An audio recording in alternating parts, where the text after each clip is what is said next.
আজ গরমের বিকেল, বাড়িতে বসে থাকতে ভালো লাগছিল না, তাই আমি আর আমার বর বাইকে করে একটু ঘুরতে বেরিয়ে পড়লাম। গরম হাওয়া চলছিল, কিন্তু বাইকে বসে হাওয়া খেতে খেতে রাস্তা দেখতে খুব ভালো লাগছিল। গল্প করতে করতে কখন যে রাস্তা কেটে যাচ্ছিল বুঝতেই পারিনি।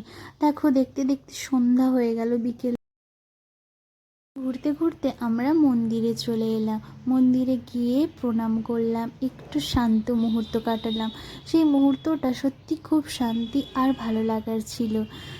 আমার তো খুবই ভালো লাগছিল। আর তোমরা এই মন্দিরটা কোথায়, কে কে জানো, কমেন্ট করে জানিও।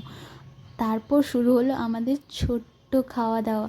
চিপস নিয়ে বসে আড্ডা মারছিলাম, কোনো তাড়া নেই, শুধু দুজনের সাথে কাটানো সময়। এরপর আমার না ভীষণ ফুচকা খেতে ইচ্ছে করেছিল, কিন্তু আমার বর বলছে না, এখন খাওয়ার দরকার নেই, আজকে আমি চিপস খাওয়াচ্ছি, পরে খাবি। এই একটাই চিপস কিনে দিয়েছিল, একটা কুরকুরে একটা চিপস, এই দুটো নিয়ে দুজনের ঝগড়া হয়েছিল।